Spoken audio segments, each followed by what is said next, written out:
Почитувани, секој крај има смисла ако представува и нов почеток.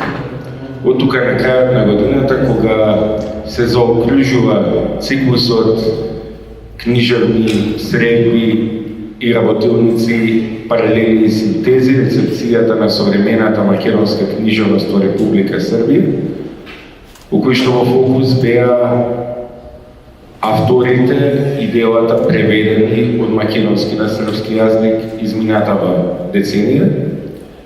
Може би нема подобар начин да го заокружиме сето тоа, отколку преку отворен разговор за она што во духот на една трибина што беше овде пред 2 месеци, а се повикува на една мисла од 1903 година, што честопати ја цитираме, она на Мистриков, што направивме и што треба да направиме за однапред. На некој начин, остварувањата и перспективите што се во фокусот на денешниот книжевен настан треба да ни и може би да дадат одговори на тоа прашање во контекст на присуството на македонската книжевност во Србија, но едновремено и на рецепцијата и присуството на српската книжевност во Македонија. Не би сакал да должам, затоа што ќе сакам да се посветиме на суштинските прашања што сакаме да ги отвориме, но сепак, според протоколот, со голема благодарност до културно-информативниот центар Скопје, кој што го овозможи овој простор за достоинствено да се заокружи овој циклус настани, кој што е на некој начин спроведен, што ви рекле, алтруистички, без финансиска подршка. Меѓутоа со цврста решеност да се направи нешто за книжевниот диалог. Би сакал да му дадам збор на програмскиот уметнички директор на Спона и книжевник Милутин Станчик, кој што и го инициираше овој серијал книжевни настани со своите видувања да го отвори денешниот настан, кој што секако продолжуваме, односно почнуваме со разговорот во кој што едновремено ќе учествуваат и автори од Македонија, меѓутоа и почитувачи, афирматори на македонската книжевност во Србија, кои што не се вклучени преку онлайн врска, односно преку платформата Zoom. Затоа уште на почетокот би сакал да ги поздравам овде присутните автори, професорот Иван Джапаровски, Фросина Пармаковска, Лилна Макивит, лекторката по српски јазик на Филолошкиот факултет Блаже Коневски во Скопје, која што активно учествуваше на овој серијал настани, Тони Динков, новинарот кој што постојано се залагаше и се залага за афирмација на сето она што е вреден културен настан и во фокусот на својата работа ги имаше предвид и објавите за овој серијал книжевни настани, а преку онлайн врска, односно преку Zoom, денес со нас е почитуваниот Мирко Теми, кој што учествуваше уште на првиот настан посветен на книгата Вештица од професорот Венко Андоновски, понатаму професорот Милутин Гриличковик, кој што учествуваше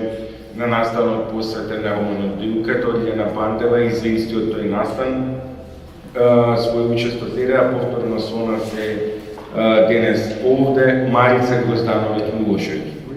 Ви благодариме што се одваживте на поканата, а во исто време пренесуваме извинување од делот на евените автори, кои што најчесто од здравствена причина денес не се во можност да учествуваат физички, меѓутоа диалогот и воопшто сиот овој разговор ќе продолжи. Милутин, повелете. Почитувани присутни, благодарам на вашето ценето време. Ја користам оваа можност да ги поздравам представниците на амбасадата на Република Србија во Македонија, представниците на Сдруженијето Срби и македонци Бранко Чајков Тетово, почитувани професор Анчевски и благодарам на КИЦ што го возможи овој простор да еве го заокружиме во декември месец оваа година нашата плодотворна работа.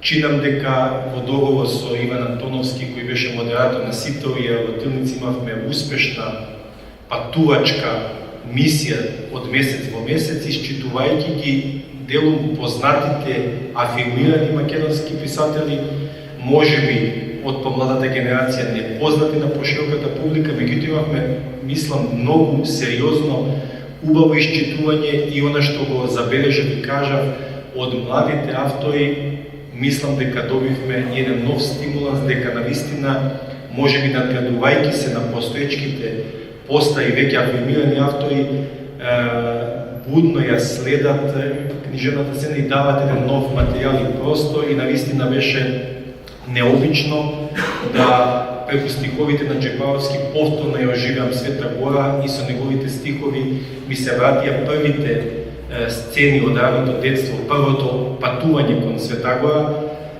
Фросина ми беше можеби најомилен прозен автор од сите овие со својата моќна пишувачка имагинација и навистина по мене ги надмина веќе постоечките и афирмирани Томислав, Венко, предходно Ристо Лазаров или Александар Прокопиев. Навистина кај Фросина видов една нова сила, нова реч и моќен опис и не само што физички тука, меѓутоа објективно некако по последниот тој циклус навистина се радувам што имавме можност и стручно да ги обработиме и откриеме нов книжевен свет. Ви благодарам на сите на одзивот, на учеството и на за вашата манифестација што ја одличуваме на овој простор. Благодарам.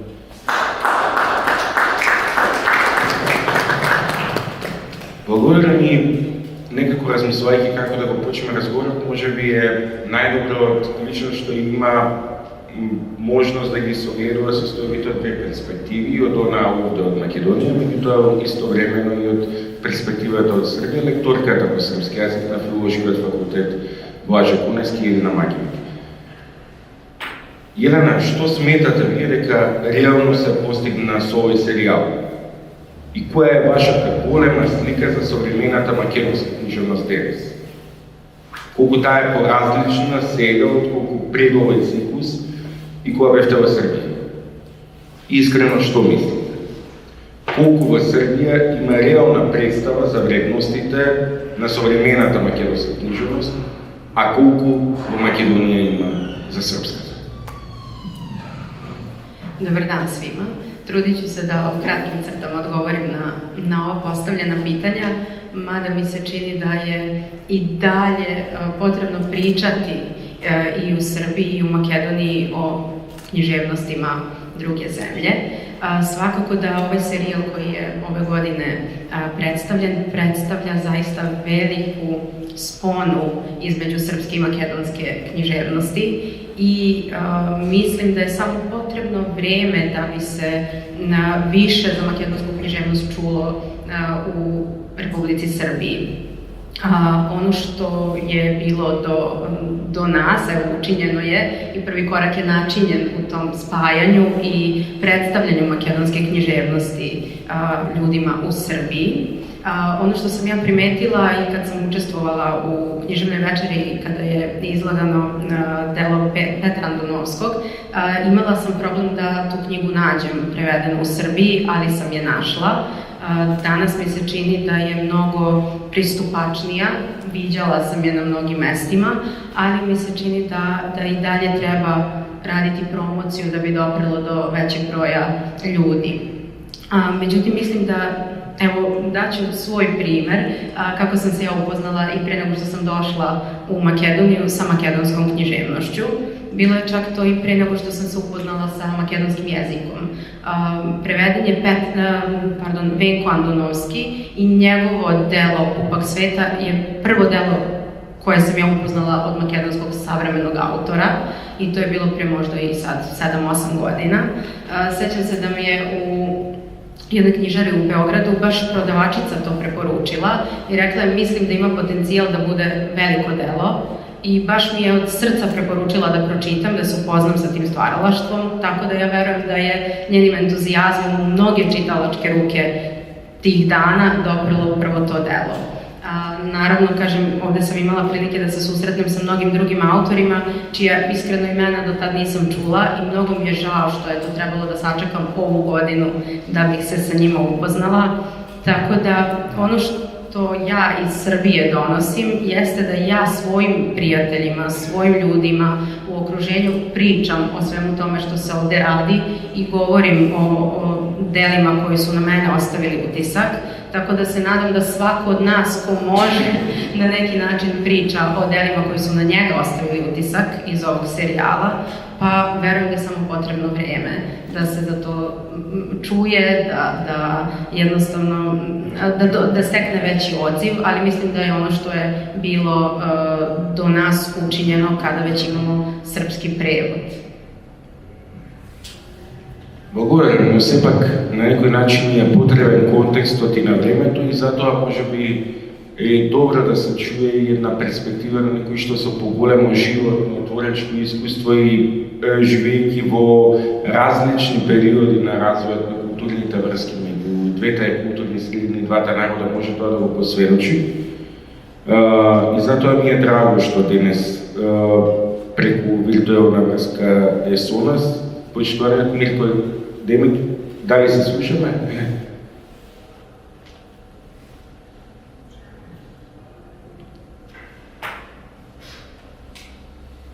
Господине Демик? Да, тоа сум, приема се. Ви благодарам. Од друга перспектива, вие веќе на писател и критичен, што мислите вие, колку во Србија има реална представа за вредностите на современата македонска книжевност? И за тоа што сте сведок на двата периоди. Ако направиме споредба на југословенскиот и пост-југословенскиот период, дали денес правиме доволно за меѓусебно добро да се познаваме преку книжевните дела? Evo, pre svega pozdrav svima koji učestvuju u ovom događaju. Ja se odmah na početku, dozvolite mi da se ne slažem, nije dovoljno samo vreme. Čini mi se da smo dezintegracijom Jugoslavije, da su svi njeni delovi postali poprilično autistični, samodovoljni, tako da je nestalo ove znake želje i interesovanja, ako je od toga još nešto ostalo, pogotovo interesovanja za drugo i drugačije. Da se ne lažemo, to stanje, taj stav, odhranjivao se iz centara moći većine novonastalih država. Međutim, ja bi se sa zadovoljstvom prisjetio, pošto govorim i kao bibliotekar, i upravo sam za ovu priliku izabrao dve knjige da vam pokažem kako se to nekad radilo u bivšoj Jugoslaviji. Evo, ovo je knjiga Blaža Konesko, Slavka Janesko. To je sve biblioteka koja se zvala Naši vidici i objavljivana je u takođe bivšoj narodnoj knjizi. Tu se vidi kako se sistematično pratila savremena makedonska književnost u Srbiji i ne samo u Srbiji. Dakle, ja sam tu saznao i za makedonske pisce, ali i za slovenačke, albanske i mnoge druge. To je primer kako se sistematično pratila savremena književnost. Nažalost, u ovom vremenu nije tako. Mi imamo jedno sporadično interesovanje koje je skopčano sa ekstremnim kapitalizmom, da tako kažem. Se prevodi samo ono što se prodaje, a verujte, tako se odnose savremeni i današnji izdavači, ne samo u Srbiji, nego u čitavom svetu. Znači, prevodi se ono što se može prodati. I to je istina našeg vremena. Nažalost, i upravo tu treba da uložimo napor, a ne samo mi kao pojedinci, nego i naše države da stimulišu sistematično razmenjivanje darova, da tako kažem, darova književnosti pre svega. Ja ne vidim tu neku tendenciju da se to radi i da bi se to htelo uraditi. Kao da postoji neki lažni strah od drugog i drugačijeg, što je postala mantra tobože svih koji brane svoju samosvojnost. Čini mi se da smo svi bogati i da ćemo biti bogati ako jedni druge bolje poznajemo i ako uzajemo, razmenjujemo najveća dela koja pišu naši pisci.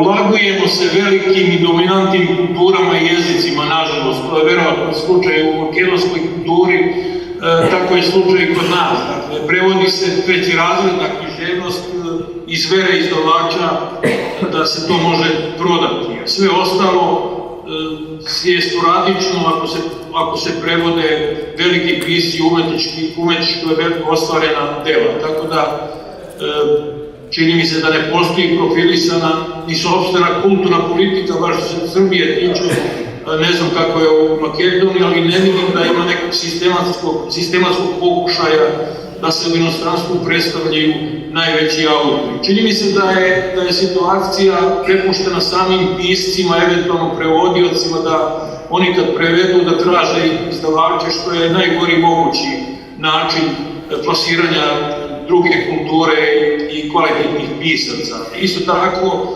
danas su prevođeni oni autori koji najviše troše vremena na svoj PR, tako kažem, na promovisanje svog dela preko poznanika, prijatelja, izdavača i tako dalje, tako da nisam siguran da ta razmena, da je ona sistematična ili ja bar ne vidim tu sistematičnost, da srpska književnost, da je stalo kultura, da je stalo i politika, kulturna politika, da je stalo da predstavlja se u drugim zemljama, pa tako i Makedoniji sa najboljim svojim delima, najzanimljivijim piscima i tako dalje, nego je to stvar izbora urednika, izbora izdavača, dobre snalažljivosti prevodilaca. Kad smo kod prevodilaca, mislim da je prevodilački zanat toliko podcenjen i da je toliko postao nevažan i stvar ličnog fanatizma, nikako da je podstreknut od strane kulturnih politika naših zemalja i da je sve manje kvalitetnih prevodilaca koji doista na umetnički način prevode s jednog jezika na drugi. U tom smislu nisam optimističan, ali ne vidim boljeg načina od ovog vašeg i ono što mi se čini da bi trebalo više da komuniciramo, da se vidimo, svaka čast ovakvim konferencijama, ali čini mi se da se mailovima, društvenim mrežama ili ovakvim videokonferencijama malo šta može učiniti. Treba ipak živ kontakt, više festivala, više akcija, međusobnih udruženja književnika, jedne i druge književnosti, odnosno zemlje, da se iz te živog preplitanja, živog komuniciranja se rađaju dobre ideje, prepoznaju se dobre knjige, prepoznaju se dobri izdavači, preduzimljivi i dobri prevodioci, tako da, kažem, nisam optimističan preterano, ono što vidim i kako vidim i kao bibliotekar, ne samo kao pisac, vidim da je to deo. Radi se na promovisanju, ali kažem, to je sporadično, nema sistematičnosti i s vremena na vreme se to dešava. Dakle, bez pomoći naših država mi malo tu možemo nešto više da uradimo, ovako srećni smo kada se pojavi neki naslov koji je zanimljiv i otkrivamo u stvari ono što smo trebali davno znati, da i makedonska književnost, a nadam se i srpska, da uvek ima zanimljivih autora i zanimljivih dela koje zaslužuju da imaju širu percepciju nego u sopstvenim kulturama. Evo za ovu priliku toliko. Ви благодарам. Секако ќе може и потоа во текот на вториот дел на дискусијата и да продолжиме со овие прашања. Морам да кажам дека лично го споделувам делот кажаното како видување за актуелните состојби, но би сакал да го искористам присуството на искусниот меѓу нас овде физички присутните од оваа страна на салата, професор Джапаровски, како за ова прашање, за оваа компарација меѓу делењата и случувањата гледате вие од македонска перспектива? Најнапред се заблагодарувам за поканата да бидам денес со вас и да го споделам сопственото видување на релацијата меѓу македонската и српската литература и нивните заемни комуникации. Се разбира, секој однос кон минатото е двојно поставен. ние имаме, особено луѓето од мојата генерација, реминисценции за едно време, кое што е сврзано и со нашата младост. И затоа сме и сентиментални и мислиме дека минатото е секогаш подобро од сегашноста и од стварноста. Како човек кој се занимава со филозофија, со естетика и со книжевност, со поезија пред се, јас имам тука малку поинаков став. Мислам дека носталгијата понајчесто е една сентиментална, што вели сиора или чора теологија, во смисла на тоа што мислиме дека она што било порано е подобро од она што е сега. Знаете, времињата се менуваат, проблемите за кои што се спомна, или како било порано во однос на рецепцијата на македонската книжевност во Србија и обратно, исто можеме ни за примери да дадеме на преведени дела од српската литература кај нас, се факти. Но тие се факти врзани за едно друго минато време, за една друга држава, за една друга поставеност. Во меѓувреме многу работи се сменија, не само кај нас на Балканот, туку и во светот. Знаете, и не треба ние да ги гледаме промените изолирано од она што се случува на светско-историски план. А на светско-историски план се случува тоа што ние нам познато, еден технолошки стравотен развој, едно неверојатно забрзување, акцелерација временска, просто како сакате, една доминација сега последниве децении на вештачката интелигенција и на сето тоа што се врзува со постхуманизмот, трансхуманизмот и така натаму. И сега ние сме како некои Дон Кихоти во литературата, кои што се обидуваме и да си одговориме себе си на прашањата кои што културата и цивилизацијата не ги поставуваат, но и да се најдеме себе си, да најдеме смислата на нашето постоење во рамките на таа и таква култура. И сега да не одам во преголемо теоретизирање, бидејќи не е ни целта на денешната средба наша тоа, би споделил едно свое лично искуство во однос на комуникацијата со српската литература кај нас овде и обратно, из моја призма и мојата присутност или отсутност, како сакате, во рамките на едната или на другата култура во времето, да речеме, до 91 и во ова време по 91 по самоспојувањето на Македонија. До 91 година имаше, се разбира, комуникација, имаше систематски пристап во промовирањето на литературите од поранешната држава, имаше издавачки куќи кои тоа го покрива како народна книга и со таа едиција која навистина е одлично подготвена и која ги представуваше националните литератури на поранешната држава. Кај нас исто имаше издавачки куќи кои следеа се што е најзначајно во српската литература, се преведуваа, а дури да не се преведуваа, ни беа блиски најзначајните дела, Ниновата награда, Андричевата награда, сите ги читавме тие книги и во оригинално и во превод класиците беа сите преведени на македонски јазик. Јас лично објавувам во многу списанија во Србија, во тоа време, во Белградско дело, списани часописот списанијето, во Книжевна новина објавував, во Градина, но првите книги ми се преведени во овој 21 век. Така што ете, моето искуство е поинакво, може би затоа што тогаш не бев ние таблирани, бев помлад, можев само во списание да објавам, но знаете, да објавите вие во списание во тоа време не е исто што и да објавите во списание денес. Да објавите во дело Белградско да ви објават поезија, значеше многу во 80-тите години од минатиот век. Тоа значеше дека се етаблирате како автор во еден многу поширок простор. Исписанијата има една друга функција. Градина нише исто со тематските брои, објавував и есеи, но и поезија, Книжевна новина, како гласило на писателите на Србија.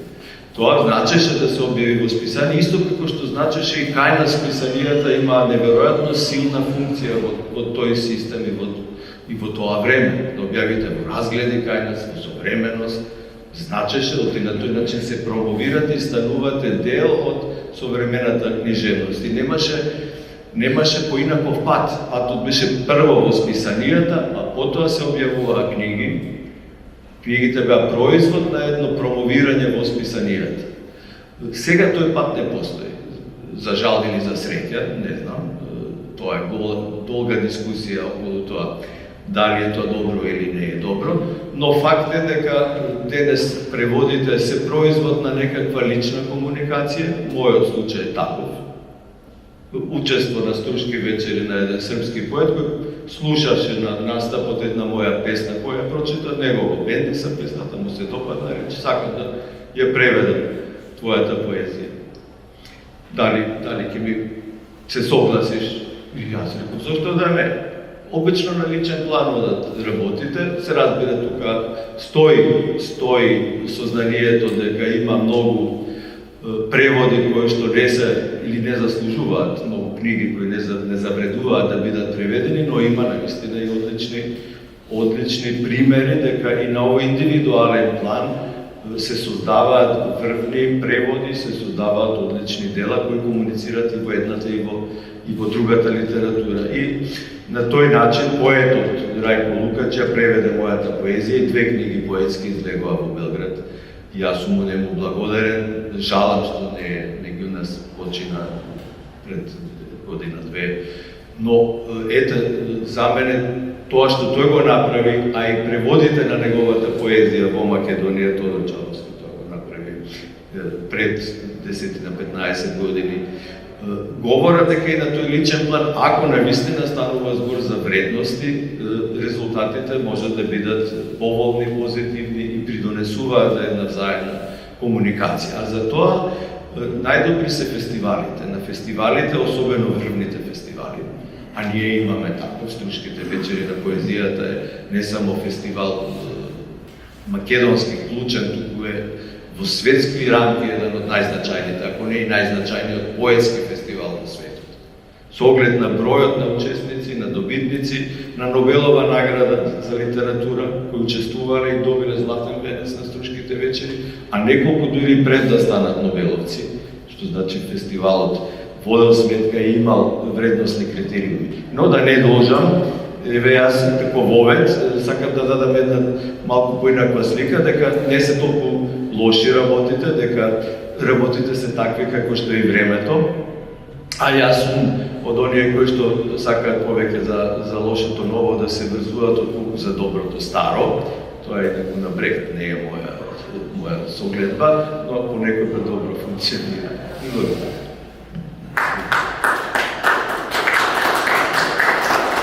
Благодарам и како и да е овде има уште многу што да се говори, ама вие ја начнавте и темата на објавата во периодиката.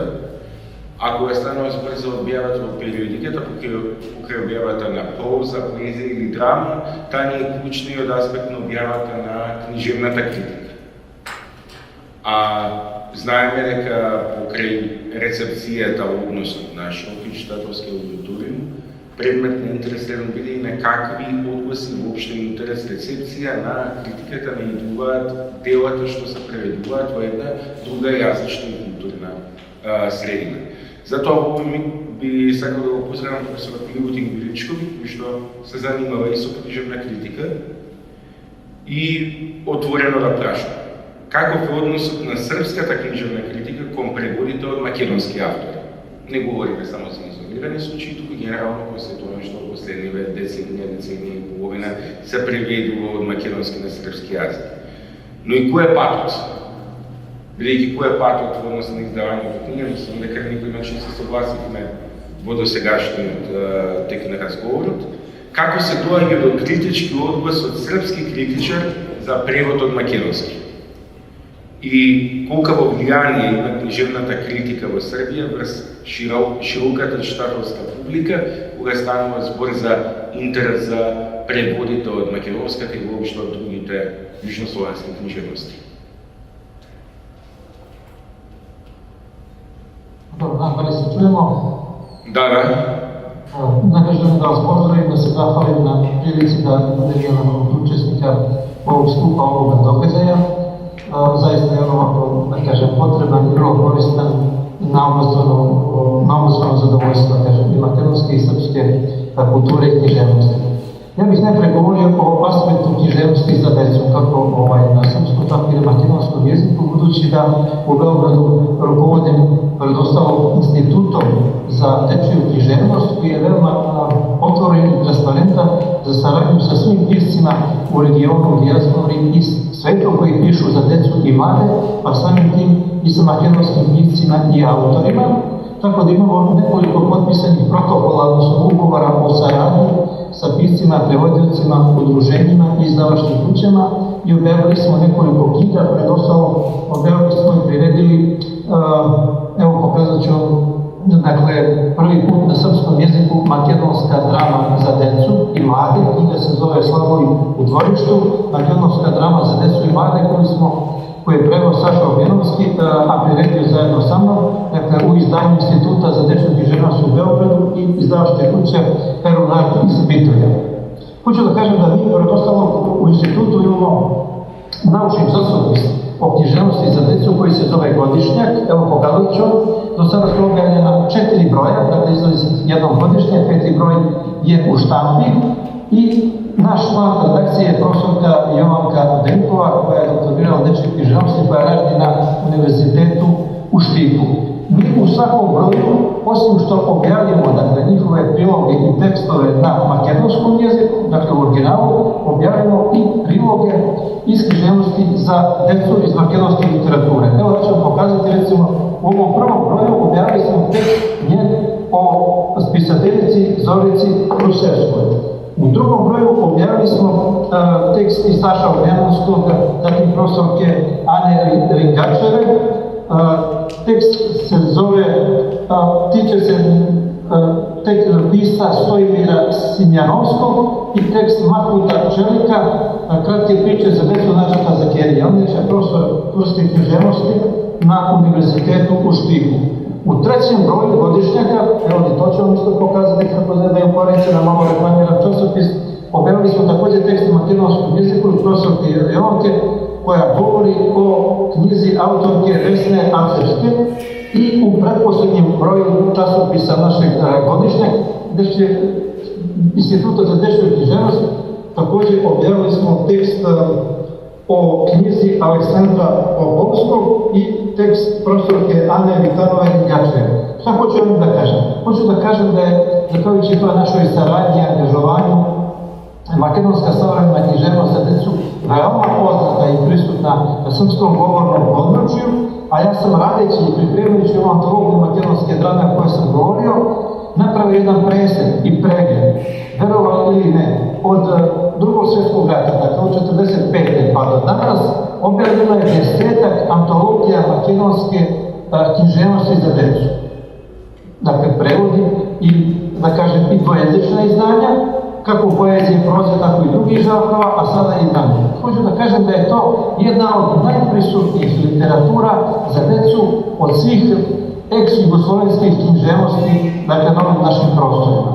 To govori da, iako je, da kažem, iako više ne postoji tadašnja zajednička jugoslovenska država, postoji, dakle, i dalje veliko interesovanje za makedonsku književnost za decu, a s druge strane također i time smo zadovoljni. Ovo zahvalni angažovanjem, prevodavaštvom srpske književnosti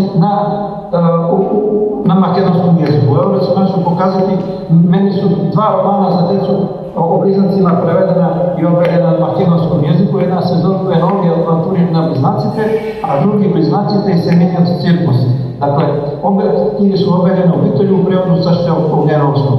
Hoću da kažem da i dalje intenzivno radimo na tim relacijama i vezama, također prostorni istraživači iz Makedonije redovno učestvuju na našim naučnim skupovima u Aleksovcu, u Novom Sadu, na Zmajevničnim igrama, u Tršiću, na Vukovim danima, u Paraćinu, u Jagodini, na Fakultetu pedagoških nauka, a također mi smo, recimo, prošle godine učestvovali na jednom naučnom skupu u Strumici koji je bio posvećen književnom delu Vanče Nikoleskog, a pre toga smo učestvovali na književnom skupu koji je organizovao Filološki fakultet Univerziteta Dovče u Štipu.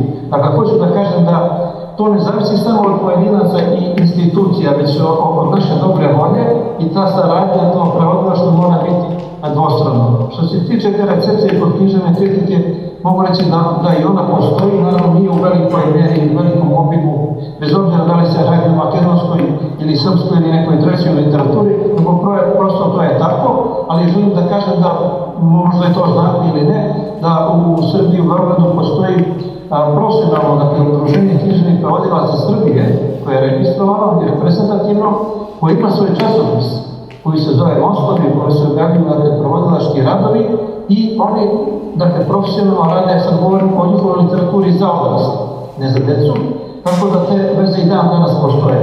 I mislim i ubeđen sam u to da ne postoji nijedan iole poznatiji makedonski pisac, bilo za decu ili za odrasle, a da nije preveden i objavljen u Srbiji na srpskom jeziku, da li u Crnoj Gori, Republici Srpskoj, sve jedno. Također želim da kažem još nešto. Da osim našeg interesovanja za makedonsku književnost i makedonsku jezik, postoji interesovanje i za stvaralaštvo, kulturu i književnost drugih naroda i narodnosti koji žive i rade u Srbiji i Makedoniji. To mislim na Srbe, mislim na Albance i Turke. Mi smo recimo prošle godine objavili jednu knjigu pesama na srpskom i albanskom, jedne pesnikinje iz Tetova, zove se Sadije Alitija, je trenutno ovdje nećemo kod sebe. Dakle, ona objavljena u Beogradu u izdanju Centra za kulturu Vračar na srpskom i albanskom, a također ja i kolega Marko Červi, koga smo malo pre pominjali, priredili smo antologiju turske poezije za decu. To smo jedno objavili pre par godina, knjiga se zove Pune ruke radosti. Dakle, ovdje je reč o antologiji prve takve vrste kod nas, a o turskoj poeziji za decu. Dakle, poeziji koja se stvara od turskih pisaca u Makedoniji, u Srbiji, odnosno na Kosovo i Makedoniji i uopšte u Turskoj. Također, još jedan primjer o tome kakva je recepcija makedonske književnosti za decu. Ne samo u Srbiji, nego u čitavom regionu, recimo Jugoslaviji, govori recimo i ovaj podatak. Ja ću vam pokazati jedan zbornik radova koji je objavljen pre 2 godine u Tuzli, koji govori također o savremenoj poeziji za decu u našem regionu, gdje je objavljen jedan moj vrlo opširan tekst o poeziji Kristava Selevskog. Vi znate, on je makedonski, a i srpski pesnik, jer piše i radi na srpskoj i na makedonskom, jer reći ću njemu da kažem da on ima izdavačku kuću Arka u Smederevu i da ima zaista jedan živi i tipičan primjer izuzetnog mosta prevodilaštva i saradnje između makedonske i srpske književnosti i da je preveo, ako se ne varam, oko 100 naslova i u oba smjera. I zaista takvi primjeri su vrlo vredni, vrlo za svaku pohvalu i njegov učinak je zaista nemerljiv. Dakle, poslije ovog interesovanja, da kažem, za srpsku, makedonsku, albansku i tursku literaturu, sa naše strane postoji interesovanje i za romsku literaturu koja se i kulturu i jezik koji se živi i stvara u Makedoniji. Tako da smo imali dobru saradnju sa kolegom, mislim da se zove Trajko Petrovski, on je nažalost preminuo u vreme korone, on je doktorirao na makedonskom folkloru u Zagrebu i bio je prevodilac za romski jezik, tako da smo uspjeli za njegovog života da ostavljamo neke kontakte i da prevedemo nešto iz romske književnosti za decu. Hoću da kažem na kraju da nastavljamo u tom pravcu saradnju, prevodilaštvo i da će to biti obostrano i verujem da ćemo i dalje ostvarivati dobre rezultate. I na kraju želim samo da kažem da vam se izvinim, nećemo moći do kraja da ispratim događaj, vaš skup, jer moram uskoro za koji minut da krenem na put. Hvala vam na pažnju. Ви благодарим и ви посакуваме среќен пат. Се надеваме дека нели разговорите и не завршуваат со настанов денес, тоа е идејата овој настан да потекне на тамошни случувања. И овде во овој миг мислам дека е соодветно една друга перспектива, надвор од нашите книжевни видувања, некој кој што ги гледа работите од друга перспектива, новинарската, Тони Динков. Тони, искрено и директно, како некој кој што и е запознан што се опфаќа овие настани во рамките на проектот Паралелни синтези. Како ти гледаш на еден ваков обид за поттикнување на диалогот меѓу книжевните и културните средини? И како ти, бидејќи до вас медиумите пристигнуваат речиси сите информации, релевантни, нерелевантни и така натаму, целосни или нецелосни, во последниот период, последниве деценија две, колкаво е присуството на македонската книжевност во Србија и колку на српската книжевност во Македонија според информациите и она што вие како медиуми го имате во вашиот фокус. Благодарам на поканата на овој совир и можноста да споделам дел од искуствата од другата страна на организаторот кој што ги прави активностите. И на почетокот би кажал дека мислам дека веќе некој од зговорниците ја спомнаа таа гранична линија некаде 90-91 година кога една претходна држава се распадна, а после тоа сите станавме мали книжевни острови.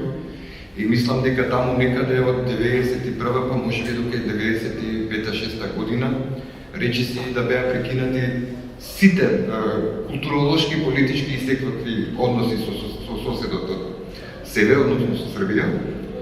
И тоа беа некои критични, гранични години кога секоја држава се обидуваше да се најде во својот видеокруг, за потоа повторно да се воспоставуваат некои односи, релации кои што на некој начин насилно беа прекинати. Мислам дека ова што денеска сме тука и што зборуваме на оваа тематика е резултат на тоа што, значи, тие врски релации мислам дека повторно се воспоставени. Не знам во кој можеби не во размерот што биле претходно, меѓутоа евидентно е дека резултатите се тука пред нас во име на преведени дела, во име на автори кои што комуницираат меѓу себе, во име на контакти помеѓу автори и издавачи, мислам и на автори од Македонија со издавачи од Србија и обратно на автори од Србија со издавачи во Македонија, и мислам дека тој тренд постојано оди во најгорна линија.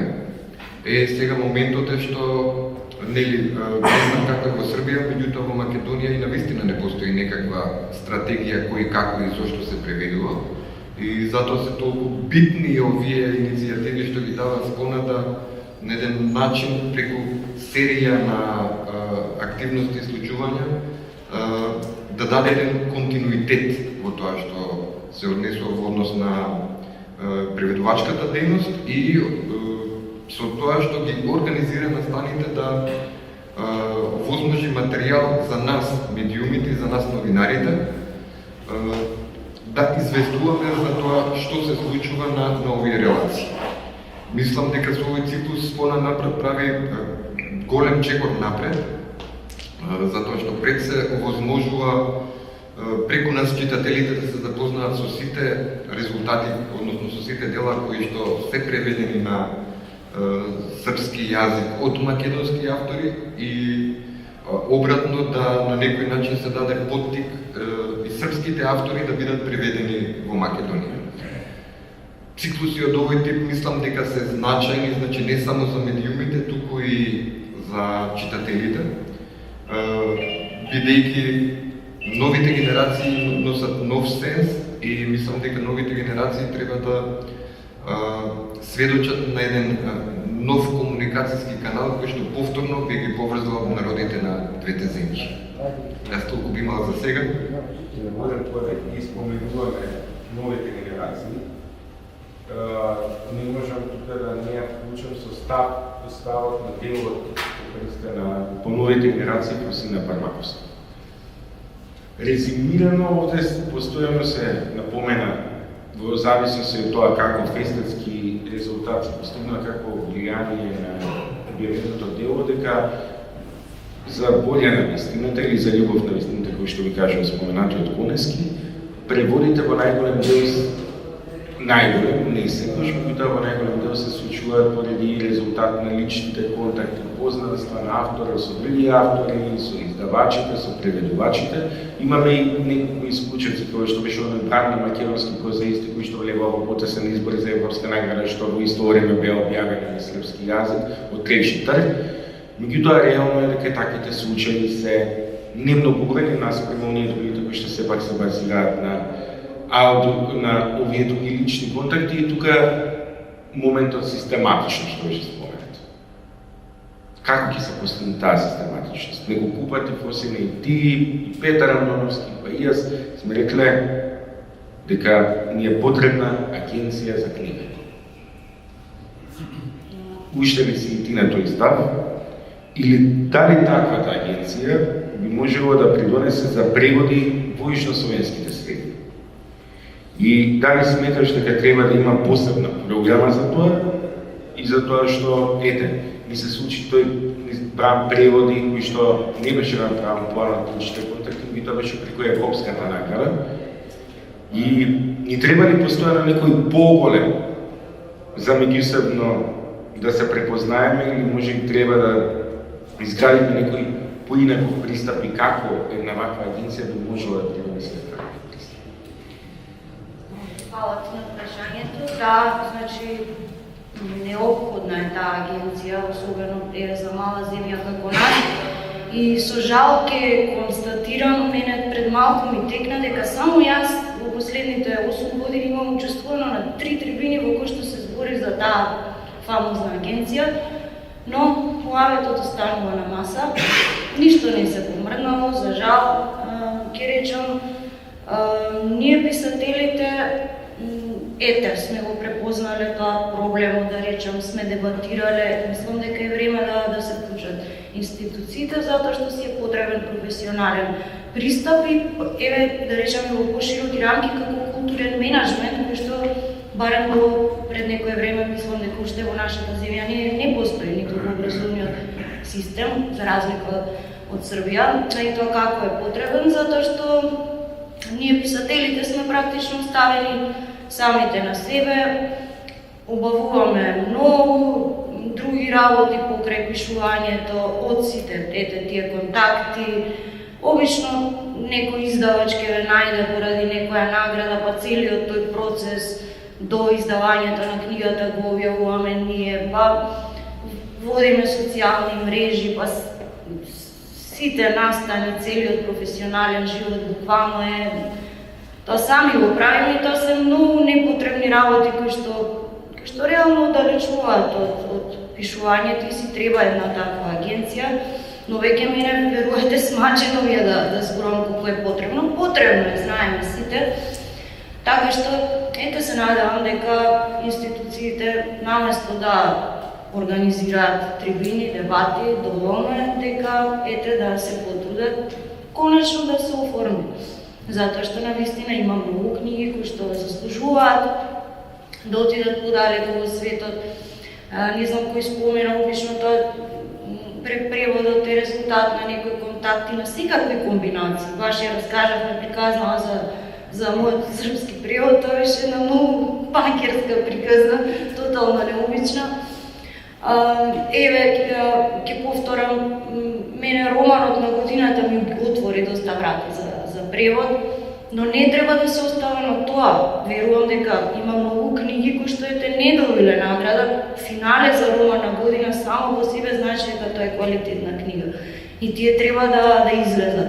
Патот на еден роман е многу тежок и многу потежок од поезијата. Зборувам за превод, патот, не зборувам за самиот превод. За патот е доста потежок.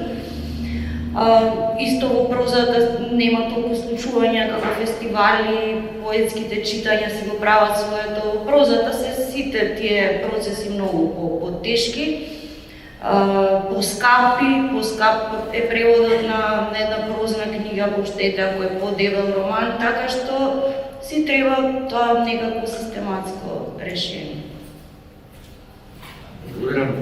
Тука доаѓаме до два термини кои што не водат кон следното нешто што мислам дека треба да го дискутираме, кој се рече Пармаковска веќе спомена дека поезијата која што се речи тука на секојдневието ќе се речи, издавачите кричат потешко оди. И дали е навистина така или треба да се стори нешто од друга инстанца, издавачи, критичари, афирматори, преведувачи. Вие сте пример на две објавени поетски книги во Србија по превод. И кои се патиштата што може да се пробијат за нови поетски остварувања во издавачката продукција во превод? Како гледате и во овој контекст на агенција за книги, кој се тоа нешто е комерцијално или некомерцијално, поезијата самата по себе? е некомерцијална, што не е случај секој што прозата, тој комерцијален интерес попристани колку и во Македонија, се и колку треба да се посветува внимание на препевод од автори со активен опус, надвор од она што го права да речеме слушните речи на поезијата, во она издаващо на секојдневието. Некај, може ли поезијата да го смени светот? Многу прашања, моје едно прашање е со ред да тргнам. Знаете како приказната со поезијата е приказната со кралството и клучната фигура во кралството, кралицата. По поезијата е кралица меѓу книжевностите, жанровски кажано, а за мене е се уште. Нејзиниот статус е статус на шаковски кажано на жртвувана кралица, затоа што на издавачите и воопшто во литературата во светот поезијата не им е толку битна, затоа што таа не носи профит. Тиражите на книгите поетски и во Велика Британија, и во Македонија, и во Србија, и било каде во светот, никаде не се поголеми од 500 примероци со некои случоци, кога станува збор за Нобеловци. Се движат меѓу 200 и 300 примероци, а некаде дури и 100 е клучната бројка, што не е случај со прозното творештво. Прозата доминира на светско-историски план последниве, па може да се рече 50 или 80 години. Дека е тоа така, потврда јасна може да биде и статистички гледано или социолошки гледано решението на Нобеловиот комитет за доделување на Нобеловата награда. Ако погледнете од 70-та година до некаде до 2000-та година, има околу 10-11 поети добитници на Нобеловата награда за тие 30 години.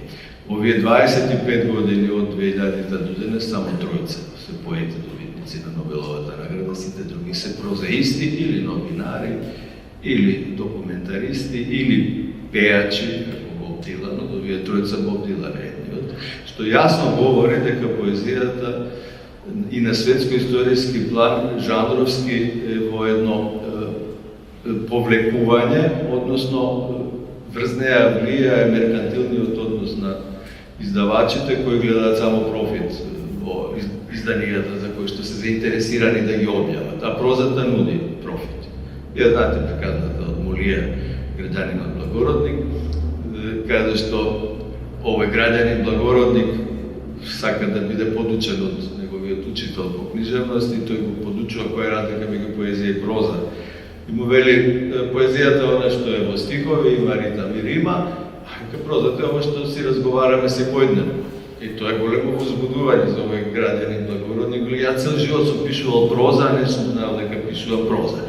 Сакам да речам, проза може секој да пишува и секој пишува денес.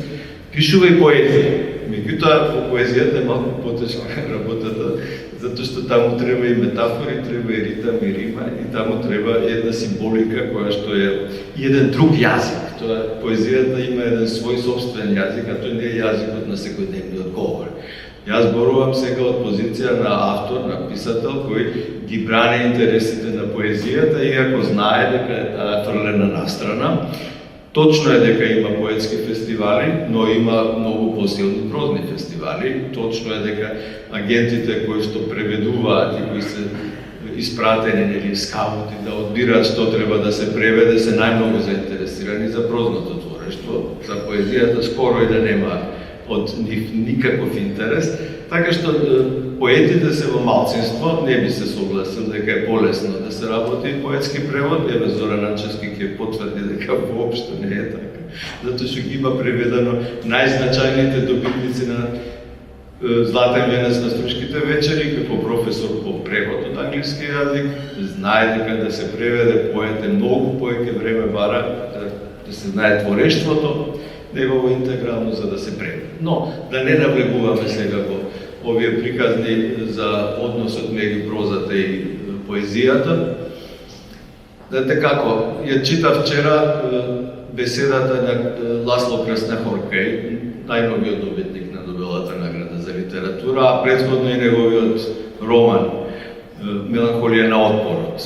Морам да кажам дека тешко ми одеше читањето на романот, а дури и беседата тешко се чита. Има 10 страници во форма на една метафизика и на еден расказ, но таа почнува со приказна за ангелите. Нетипична беседа на добитник на Нобелова награда. Почнува со ангелите и тоа ме подсетува на Вим Вендерс, на неговата приказна за ангелите од Берлин, неговиот филм, но тоа ме подсетува и на Enzensberger и на Небото над Берлин, Wings of Desire, англискиот превод, инако германскиот оригинал е Небото над Берлин. Ласло Краснохоркај почнува беседа за Нобелова награда со приказна за ангелите, меѓутоа новите ангели се тие кои што се разликуваат од старите ангели. Старите ангели беа овие на Вим Вендерс, кои доаѓаат меѓу луѓето, а новите ангели се меѓу нас, меѓутоа тие се ангели на новото време, на вештачката интелигенција и не нудат ништо ново. Не можеме да ги препознаеме. Сакам да речам дека и да заокружам дека поезијата, последното прашање, дали може да го спаси светот. Знаете, ниедна литература не го спаси на светот. И тука не треба да има дилема, ниту поезија, ниту проза. Без оглед дали е Војна и мир, или е Браќа Карамазови, или е, не знам, Улис на Джойс, таа не може да го спаси светот, но може да ни помогне нам да го разбереме светот, да ни помогне самите себе си да се разбереме, што е најважно во основа. И меѓусебно да се разбереме од луѓето кои ќе комуницираат со помош на книжевноста, кои ќе го осознаваат светот со низ призмата на книжевноста, многу полесно можат да се разберат и низ призмата на политиката и ним не им е потребно војувањето. Така што хуманистичката димензија на запознавањето и на преводот е многу важна. И мислам дека на тој план ова што го правиме овде и што се разбира организаторот го прави и Иван како осмислувач на сето ова е започет и јас тоа го поздравувам и затоа нели сум дел од сето ова. Само да кажам за што спомнате новите ангели за вештачка интелигенција, мислите тоа според мене како Мефистофелова облека така го гледа нешто новата вештачка интелигенција на таа разина. Така е, ама јас ви препорачувам да ја прочитате беседата на Ласло Краснохоркај, ја има веќе, може на англиски, не е преведена се уште, ама ќе видите за какви ангели тој зборува, тоа се малку поинакви ангели од овие ангели што се дел од хуманистичката наша традиција, од дел од теолошката традиција.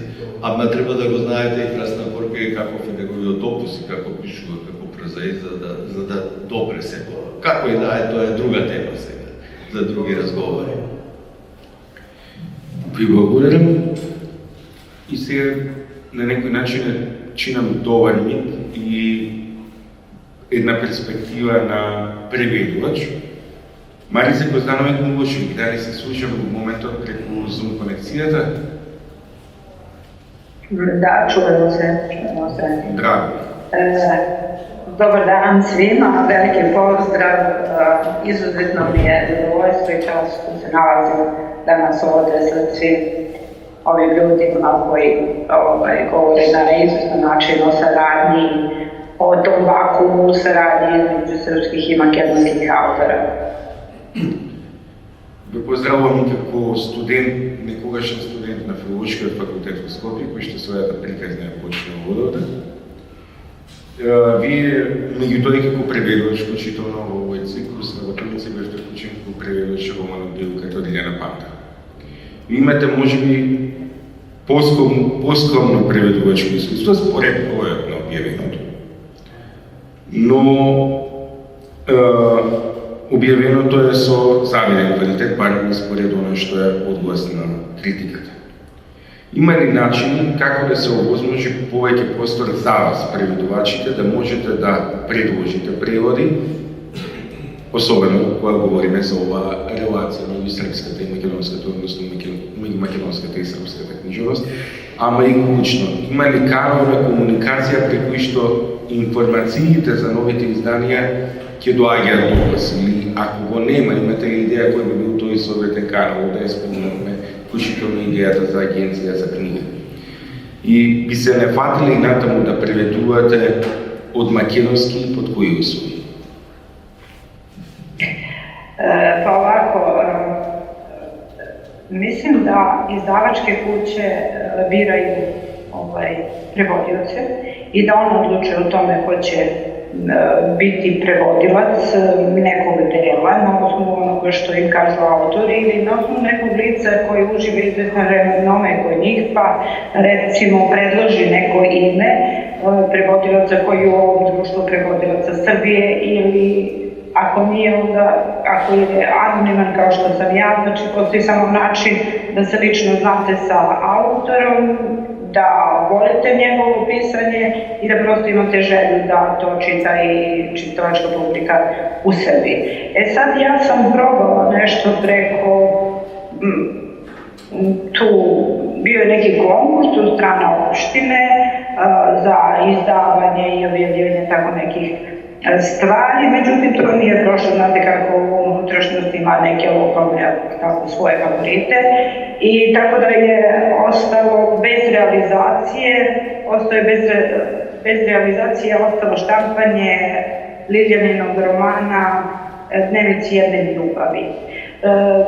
Nedavno sam pohađala jedan seminar i imali smo priliku da pričamo sa predstavnikom jedne izdavačke kuće. Ja sam između ostalog pitala da li oni rade prevode, naravno da rade, međutim znate kako, kao što i autor nekad mora, znači pisac da plati štampanje knjige, tako i prevodilac bi morao da finansira ceo taj projekat. Naravno, oni nude izvrsne uslove i urednika i lektora i korektora, zavisi šta vi tražite, nude odličan marketing, što je jako važno. Ja mislim da izdavačka kuća kad god odštampa prevedeno ili originalno delo, mislim trebala da ima taj neki marketinški tim i da se nađe autoru ili prevodiocu, jer bez toga put knjige do čitalaca može da bude vrlo težak i naporan, da tako kažem. Ovdje neko reče, odnosno gospodin Mirko Devlić reče da je ovaj naš prevodilački zanat podcenjen i da nema podstreha da se to radi malo više i u većoj meri i stvarno je šteta što srpska čitalačka publika nema u dovoljnoj meri nema dovoljan broj makedonskih autora koji bi bili zastupljeni ovde i sa kojim bi se srpska čitalačka publika upoznala.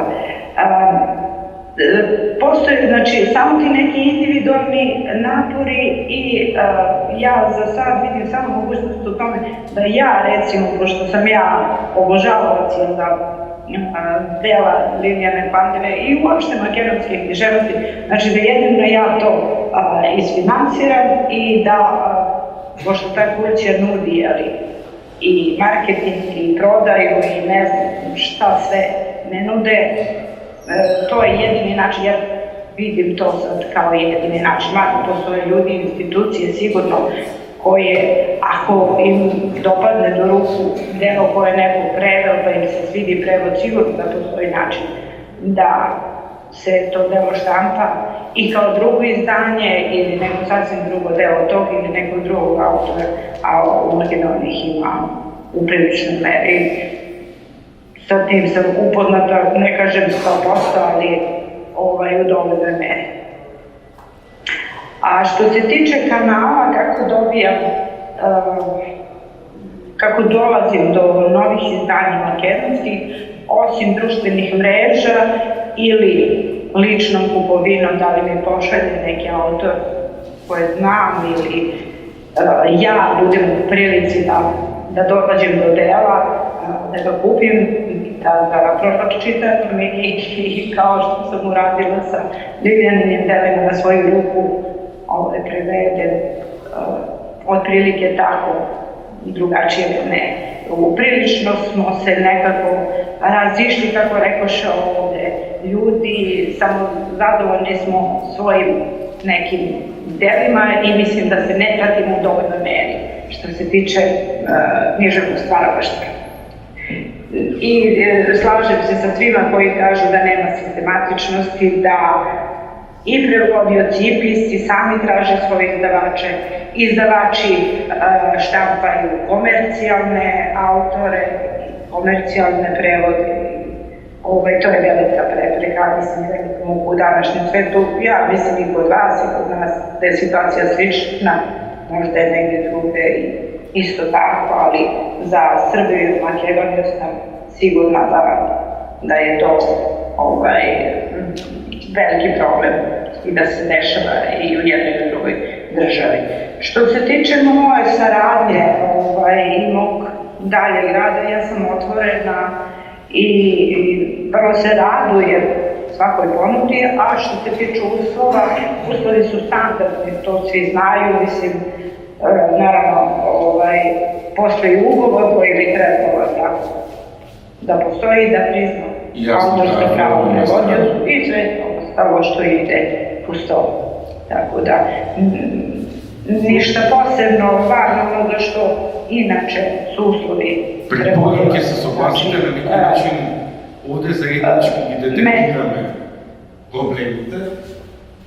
Нарешта е онаа која што е како на секоја трибина дека слушаат институциите и дека решенијата на проблемите до кои што не може да доведат самите автори, може да ги предложат, овде некакви решенија веќе и се предлагат, сепак зависи од институциите, така што се надеваме дека институциите и од македонска и од српска страна конечно ќе имаат, можеби, слух во некаква стратегија за 5, 10, 20 години, бидејќи нели секогаш говориме за краткорочни, среднорочни, долгорочни стратегии, да најдат решенија за дел од проблемите со кои се соочуваме, зашто тоа не се проблеми на авторите, тоа се проблеми кои што го засегаат самиот културен и општествен живот. На некој начин, кога веќе говориме за преводот, па и афирмацијата на вредностите на одредена нација пред културата и на одредена држава во странските културни средини, независно колку тие не се блиски или далечни, независно дали тоа е географски, историски или на некој друг план, ама тука доаѓаме еден научен термин, а тоа е терминот културен менеджмент, што во овој момент, покрај тоа што ги засега институциите на државата и за сега сепак и издавачите. Мене мислам жал што иако имавме покани до некои издавачи, не беа покани на држава и речено можност да присуствуваат од објективни причини овде, за да ја слушнеме и таа перспектива на размислувањето, перспективата на издавачите. И тука е едно прашање до Милутин, кој што има увид и во Србија и во Македонија подолг период. Преку овој пат гледаме дека нема број книги се објавени од македонски автори во Србија. Дури и ние говоревме сите дела кои што се преведени последните 15 години, не бе требаше не една, туку 3 години беа требаше да трае, само за да има по една средба месечно за сите дела. Мораше некој критички ние да поставиме во однос на тоа кои дела се почуваат кои автори. Критериум. Меѓутоа се постава прашањето колку преводите од македонските автори се видливи пред широкиот читателски аудиториум, особено преку она што е присутност во книжарниците, покрај она што е присутност во библиотеките и што на некој начин е задолжително по еден дел. А од друга страна не е мал бројот на дела, ако го консултираме кој е системот и на делата преведени од српски на македонски. Изминативе деценијаве. Колку пак тие се достапни овде, популаризирани, афирмирани, присутни во книжарницата и во она што е јавен културен простор. Тоа е многу интересна согледба и многу интересно прашање и од самата подготовка на почетокот на нова година во бирањето на авторите и списокот и тиражот и издавачите многу беше интересно патешествието и амбиентот на тоа. Најпрво некои од книгите ни беа веќе достапни и стигнати уште пред неколку години преку редовната процедура на Народната библиотека од Белград ни ги праќа современите македонски автори.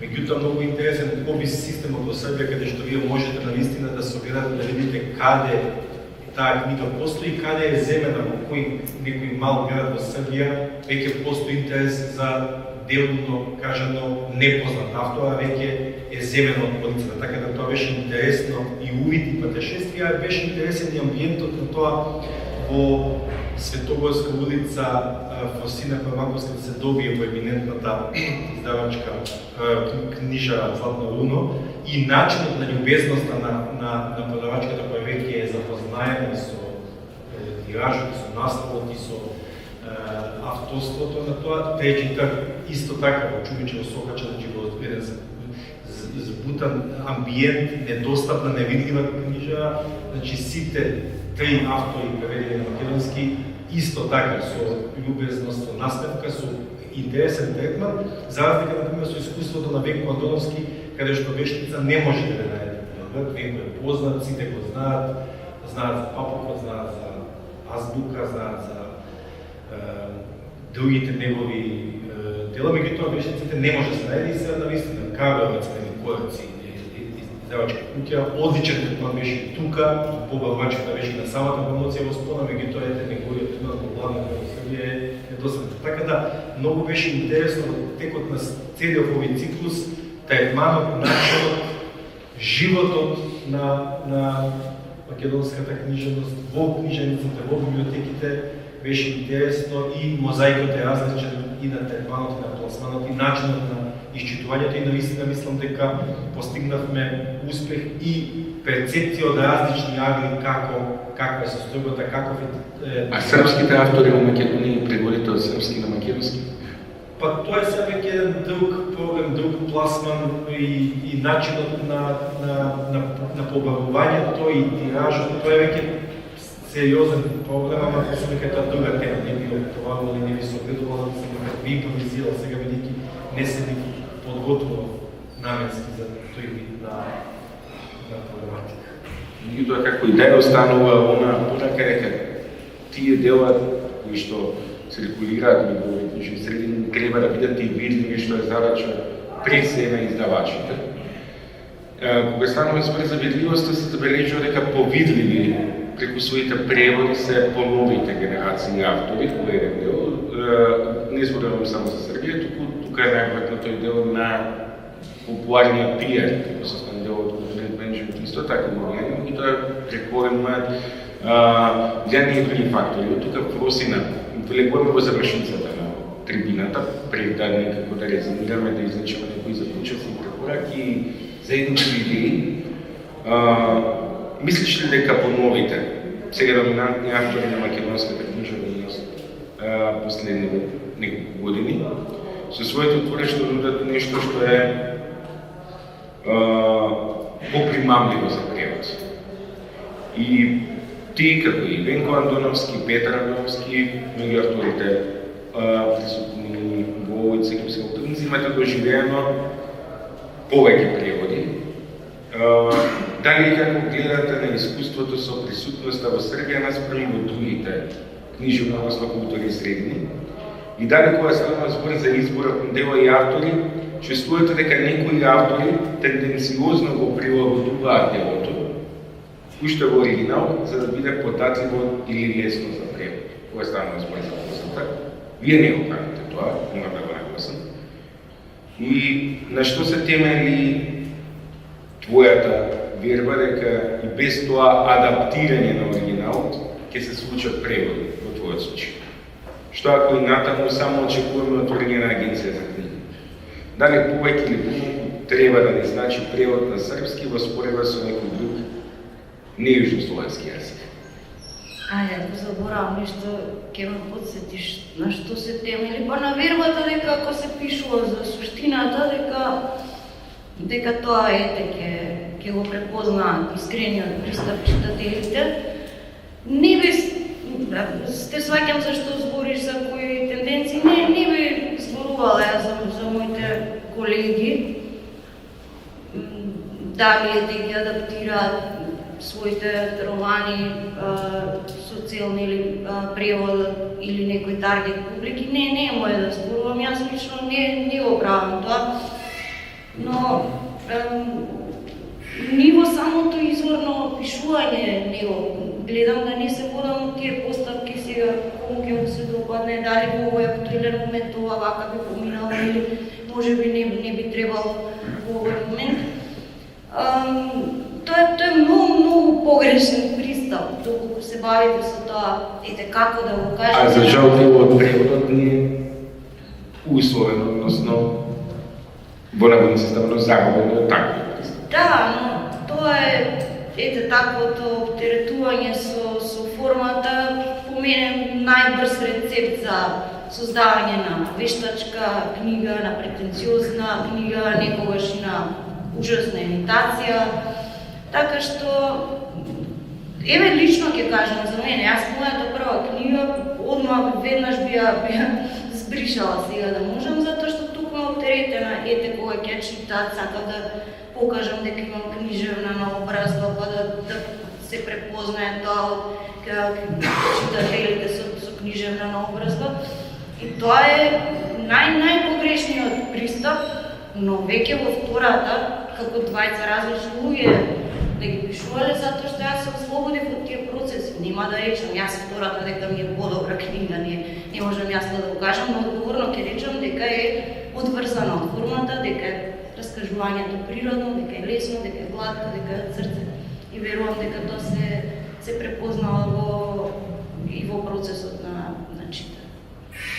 А искуството во Србија со српскиот превод наспрема овие други преводи што се? Јас имам многу убави искуства, ете со регионалните преводи, еден мой повеќе уште на почетокот ми рече регионалните се одскочна даска, тие се ете местото каде што треба да се почне. Имам многу убави искуства, за жал со српскиот превод тој излезе во пандемија, кога буквално ништо не функционираше, промоции на книги беа последно нешто на програмата, немаше класична промоција. Но ете една од придобивките на техничко-технолошкиот развој, на социјалните медиуми е таа што книгата се доближува до читателите и што и нас ми се доближуваат читателите. Фидбекот на читателите е мерлив на различни начини. Постојат разни групи на социјалните мрежи. Во Македонија имаме една многу бројна група на Facebook со многу членови кои што се пишуваат рецензии за книги и верувајте дека од нив многу се поискрени од голем дел од нашите стручни рецензии, така што може да се оценува на потреб книгата. Во таа смисла имав јас реакции за српското издание и неколку луѓе ми пишаа во инбокс, тоа многу оценам, секогаш враќам со особено внимание. Па говори дека книгата била и е достапна, значи што веќе доаѓа до читател и што е на книжевниот. Имаше една рецензија за која што споменав минатиот пат, иако беше промашена поентата, сепак ја го оценам тоа што некој одвоил време седнал, ја прочитал книгата, напишал текст, тоа е просто навистина за прочит. Од твоја перспектива што имаш да дополниш на се тоа што го кажам?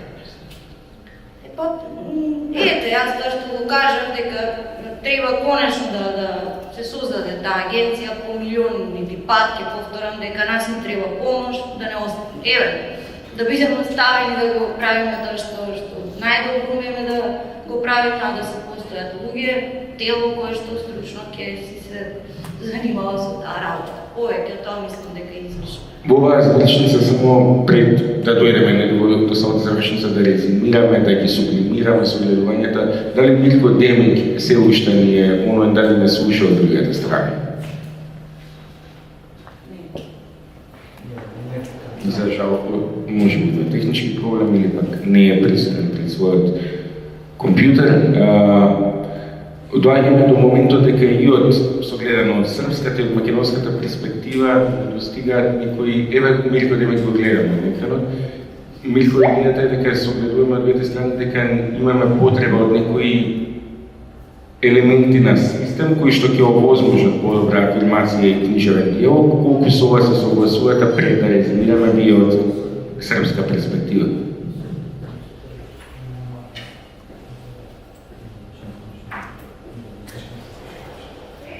Продолжаваме, ако сте ми дали речи, нисам добро чуo питање, мислимо да и со српски и со македонски перспективи гледамо да недостае неки систем кој би омогучио праве вредности, бити дел книжевnog диалога i kad pogledamo sa srpske i sa makedonske perspektive, koliko se slažete s ovo i koje, mi smo ovdje pomenuli mogućnost otvaranja agencije za knjige, koja je mogućnost pored vas i neke opcije koje bi predložili sa vaše strane?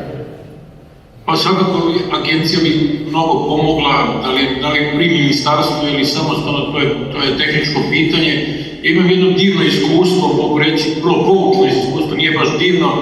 Sticajem okolnosti sam bio u jednoj komisiji Ministarstva kulture Srbije, gde sam sa grupom pisaca i izdavača osmišljavao mrežu kuća pisaca. Pretpostavljam da to postoji u Makedoniji, možda ne mreža kao što je nema, nažalost, i u Srbiji, ali mi smo planirali jedno 30 lokacija na teritoriji Srbije gdje bi dolazili pisci iz drugih jezika iz drugih država i gdje bi boravili, pisali i imali smo jedno divno iskustvo. Otvorili smo najprije u Tršiću, u Vukovom rodnom selu, ona postoji i danas, ta kuća pisaca. Naime, prvu godinu došla je spisateljica iz Španije, koja je sticajem okolnosti bila i novinarka. Mi smo upravo htjeli da dokažemo da gostovanje jednog pisca u jednoj državi više može biti od koristi toj domicilnoj kulturi nego 1000 konferencija ili prevedenih knjiga. Zašto? Ona je počela pisati roman kada je došla u Tršić, nije ni znala kako će ga završiti. Obišla je čitavu zapadnu Srbiju, kada se vratila u Španiji dopisala je taj roman, radnja se dešava i u Srbiji, a onda je objavila preko 20 reportaža na razne teme o stvarnosti u Srbiji, o kulturi Srbije i tako dalje. Usto je objavila preko 2000 fotografija na društvenim mrežama, na svojim profilima. Upravo smo htjeli pokazati preko nje, mislim da su oni koji su htjeli da vide, da su vidjeli koliko je jedan pisac koji bude kvalitetno ugošćen, koliko može učiniti dobra za jednu nacionalnu kulturu i čitavu književnost, da tako kažem. Nažalost, ta se ideja nije primila jer je zavisila i od lokalnih samouprava unutrašnje Srbije, ona se nije primila, da tako kažem, tako da to je ostalo sporadičan fenomen, ali čini mi se da je to isto jedan od razloga ili možda jedan od zadataka te potencijalne agencije ili ministarstva ili tela koje ministarstvo odredi. Uz minimalno ulaganje dobija se mnogo benefita upravo dovodeći pisce iz drugih kultura i književnosti, dozvoljavajući im da oni potpuno slobodno i pišu o zemlji domaćinu, o njenoj kulturi i naravno pritom iniciraju prevođenje, ne samo da se prevodi, da se tekstovi knjige prevode od tog pisca, nego i oni služe kao dobri promoteri svojih kolega.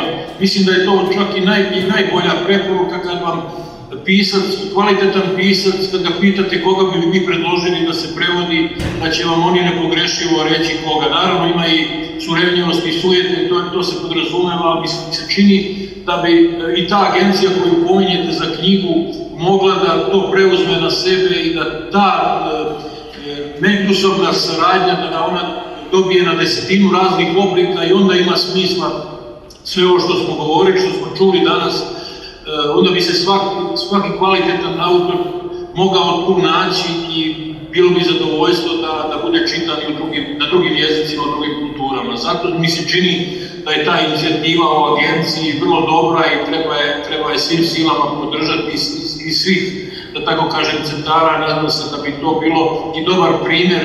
Naravno da je to evropska priča i da se to evropski fondovi više prepoznaju i naši domaći, ali bi se trebalo da vrši pritisak razne vrste na naše vlasti koje kreiraju kulturnu politiku i koji mogu to da realizuju, da pomognu da se realizuje, a čini mi se isti kulturni radnici će to prihvatiti s radošću i biti zadovoljni svojim poslom. Благодаря. Koliko momento дека покрај некој институционални момент има едно друго нешто што ни е потребно, а кое што ние често пати го банализираме, затоа што односот кон такви документи изминативе децении таков, а тоа е стратегија. Затоа што таа агенција за не треба да е дел од никаква стратегија, но може би на регионално ниво затоа бидејќи присутна амбасадата ќе споменам да, ваквите идеи како што ја спомена Демек функционираат широм Европа, може да се размислува во рамките на форумите и се тоа што се случува преку иницијативата Западен Балкан, што може и овде на микроплан во овој простор на Балканот да направиме и заеднички преку некои проекти, ама за тоа е потребна објективно кажеме политичка волја. Јас во овој момент би сакал да прашам и да го отворам микрофонот и за публиката и оние кои што не следат од другата страна, што време траењето не беше малку досега, меѓутоа сепак поеден кога ќе дојде ваков настан или сака нешто да слушна, меѓутоа има и што да каже, овде во публиката има човек за кој што знаеме дека има што да каже на темите, особено кога станува збор за преводот, професор Танчевски, дали некој во овој официјален дел на трибината би сакал да земе збор во рамките на оваа завршница, пред да го земе завршниот збор. Оваа екипа присутна од другата страна и пред да резюмираме, затоа што никој начин се надевам ќе дојдем до некои заклучици кои што добро новинарски ќе може Тони Динков да ги представи, кои што може да бидат порака за тоа што понатаму и какви се перспективите. Професор, може би вие? Ајде нешто кажеме.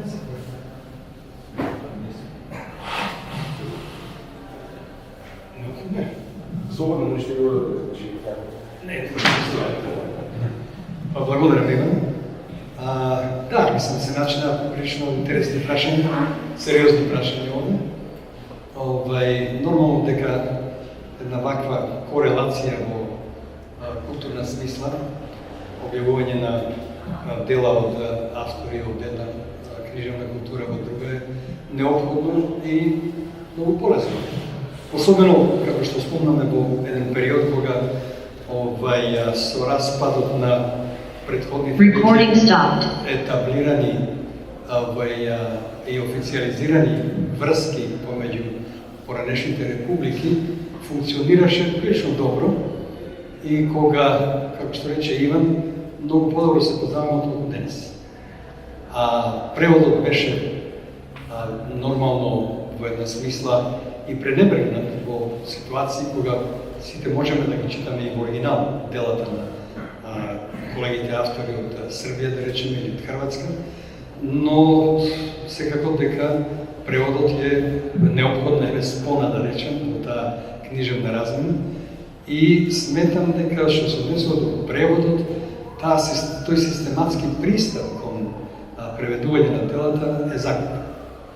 Од она што можам да заклучам денес, тоа претежно, би рекол, 90% е базирано на различни контакти, автор, преведувач-автор или автор кој што е истовремено и преведувач и обратно, или издавач. Да, и издавач истовремено и така натаму.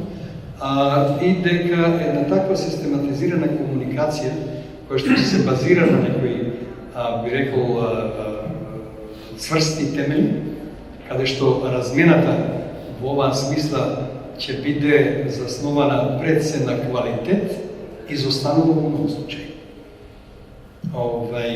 Точно е дека не можеме веќе да следиме во овој званичен, официјален информатички простор се што се случува во нашиот регион и точно е тоа дека на крајот на краиштата сме осудени на овоспоставување такви лични врски, бидејќи нема други. Идејата за агенција, например, добро рече колегата Мирко Демич, е одлична, меѓутоа како ќе функционира? Дали таа ќе биде независно тело, издружение на граѓани, например, или тоа ќе биде едно тело кој ќе биде вградено во политиката на Министерството за култура. Особено во таа меѓународна размена. Како ќе функционира, дали ќе биде субвенирана, колку ќе биде субвенирана, како ќе се одбираат дела кои што ќе се промовираат низ превод во другите култури и така натаму. Значи постои недостаток на една целосна стратегија од аспект на она што го нарекуваме вредностна стратегија, па се до она што е можеби многу битно финансиска стратегија, како тоа да се срочи, како да се издржи, како да се реализира. Свесен сум дека многу дела и од двете култури кои што имаат завидна вредност, постигнале голема, да речеме, препознатливост во своите култури, остануваат на овој начин недостапни за другата култура. Сега, ако оваа идеја заживее и некако се дојде до некој резон како да биде организирана, како да биде систематизирана, како да функционира и така натаму, тогаш може работи да се променат на по-добро. Тогаш може да се организираат и, како што рече Мирко Демич, ние го викаме резиденцијални престои, каде што преведувачи и автори заедно ќе работат на делата. И тука веќе говориме за квалитетни преводи. А не инцидентно. Дали општината ќе даде пари, како што рече Корешката превод, или нема да даде пари, од тоа да зависи дали ќе се пласира едно дело, по други јазични култури. Така што тие се големи непознатици, ние живееме сега, се уште да реков, за жал, под хипнозата на така наречената транзиција, во секој домен, вклучително и во културата, и во издаваштвото, и во вредностните критериуми и така натаму, што побрзо би требало да се размисли за некој посистематизиран пристап и од едната и од другата страна. Ова што го прави, да речеме, Спона е незаменливо битно во моментот кога нема друг начин како да се прави тоа. Но секако дека доколку се воспостават по-солидни, по-здрави темели на една комуникација која што ќе оди на поинакво ниво, министерство со министерство, агенција со агенција и така натаму, да не биде оставени само на крволошите агенти, кои што го гледат профитот од целата таа работа, а не ги интересира, дури ни жанрови не ги интересира, туку само оно што ќе има профит. Ивица говореше и рече дека поезијата едноставно не може да се пласира, бидејќи нема таква приходна вредност кај издавачите, или па и современо и тие приватни агенти со кои многу наши и туѓи автори веќе подпишуваат и договори за представување во други книжевни среди. Тоа се многу непознатици кои што добро што се начина, меѓутоа треба и на едно институционално ниво тоа да се дискутира, да се дебатира и што е možda побрзо да се дојде до некои заклучоци кои ќе помогнат на едно многу посистематизирано и на многу повредно ниво на размена на книжевни дела во регионот, не само меѓу Србија, но воопшто во регионот. Фросина убаво спомна дека регионот е една друга полско-швейцарска, во еден поширок контекст. Дали тоа ќе биде европски, дали ќе биде паневропски, не само Европска унија, паневропски, или пак ќе помине и некоја океанска бара, па ќе стасне во други многу пошироки книжевни средини со огромни тиражи и така натаму. Тоа е веќе приказно за кое што затоа потоа што но битно е започнало некаде. Затоа ценам дека една таква трибина зашто е неопходна да се случува, туку тоа треба да се внесе во институции. Би било многу битно да се направи иницијатива, самото министерство да биде организатор на ваква трибина, да извлече некои заклучоци од автори, од преведувачи, луѓе кои што поминале децении во тоа поле на работа и соработка, и да превземе нешто. А вака, кој што рече Просина, ние може да говориме на вакви трибини, ако не допре до она што е важно увце, каде што е битно во некој од тие институции што можат да го остварат тоа како проект, и од финансиска гледна точка, и од организацијска, малку корист. Освен да бидеме среќни што ете имаме македонски автори кои што се пласираат на друго книжевно подрачје, преку превод, кој што како е направен, тоа не знаеме и така. А што се однесува до критичката рецепција, не би рекол дека јас барем што можам да следам, не би рекол дека критичката рецепција на некој ниво. Книгите завршуваат таму што завршуваат, критичарите остануваат, не би рекол многу заинтересирани за таа работа. Повторно критиката сака да се занимава со вредности кои што се веќе докажани, така натаму не сака да експериментира, не сака да открива.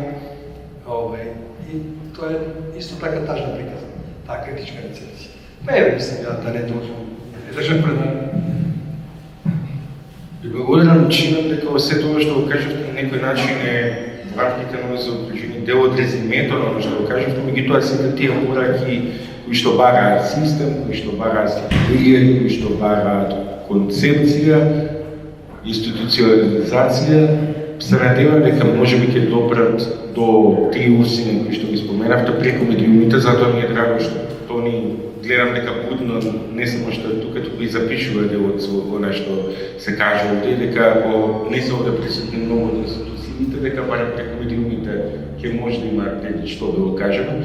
Затоа јас во овој дел мислам дека можеби е најсоодветно Тони на својот новинарски пристап, некој би рекол телеграфски, пред да го читаме тоа во медиумите, од своја перспектива да ги издвои клучните пораки, идеи што овде се споделија, тоа што и тој го забележа, и потоа би дал завршен збор и резиме на мултиинстанчен иницијатор на сите овие средби, како човек кој што инсистираше да се случи ваков проект, за кој што еве сите говориме дека не е добро што не се случи, да го даде своето резиме и завршна реч, а јас уште сега, затоа што не би сакал да одолжиме цените времето на сите, би сакал на крајот на овој серијал да се заблагодарам на Спона, што ми ја даде можноста да ги водам овие трибини, да се заблагодарам на сите автори што одговорија на поканата, на сите критичари вклучени во настаните, што го прифатија концептот и идејата за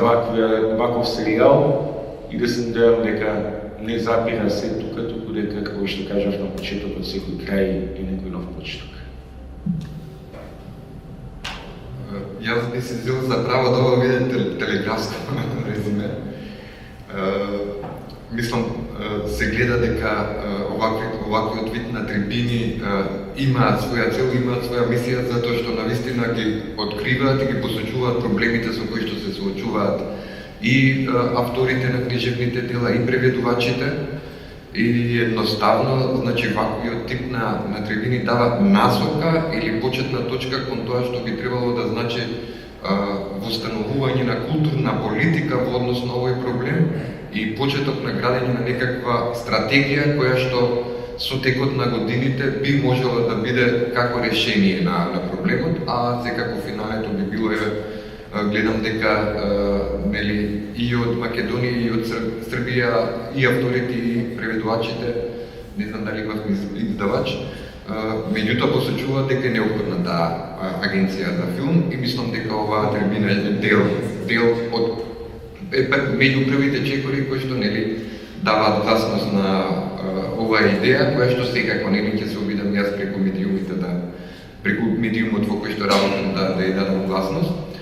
Во однос на мојот заклучен збор би бил тоа што, да речеме, сите знаеме и свесни сме дека живееме во време на хиперпродукција на информации, затоа оваквиот тип на трибини на Спона се многу битни, затоа што даваат фокус од илјадниците или милионите информации кои што дневно се објавуваат на разноразни електронски, печатени, класични медиуми, да се даде некаков фокус кон тоа што е актуелен проблем во однос на книжевноста, преведувачката дејност и како на поадекватен начин да се воспостават некои релации кои што претходно биле на некој начин згаснати.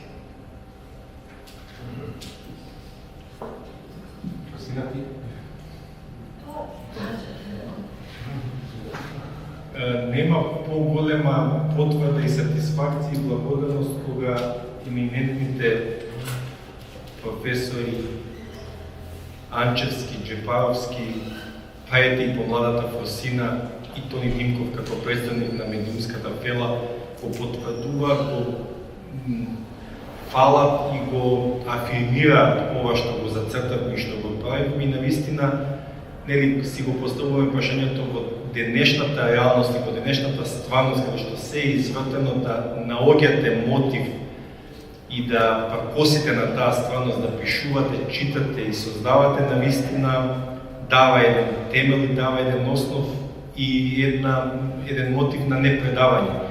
Значи, она што ни се случува околу нас не е видливо, нели како во Малиот принц, она што е најважно е за окото невидливо.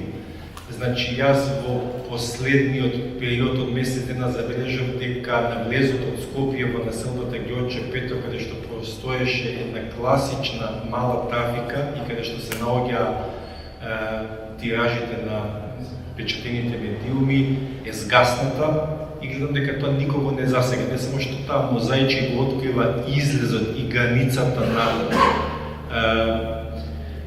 менувањето и на структурата на населението, каде што некогаш чистата македонска средина е сега веќе помешана со албанската, згаснува и тој некој символички гест дека нема веќе вестник во Ѓорче 2, значи вие морате да се движите кон тржниот центар. Јас избегнувам да купувам вестник во тржниот центар, сакам во класична трафика, и тоа е по мене сериозен аларм и сигнал, исто како што и на преминот помеѓу Бутел и Чај, исто е згасната трафика и не постои алтернатива, значи вие морате да барате да ги видите символично мозиците каде се. Затоа го избегнувам и да се соочам со тоа дека Слободен печат го намалува тиражот, ама се радувам што постои во викенд изданието Културен траг, и тоа што Тони го прави е исклучително важно, без разлика колкав е тиражот, постои печатена вистина. Вие кога ќе земете вестник, вие тука читате културна содржина. Не сте преплавени преку екрани, таблети,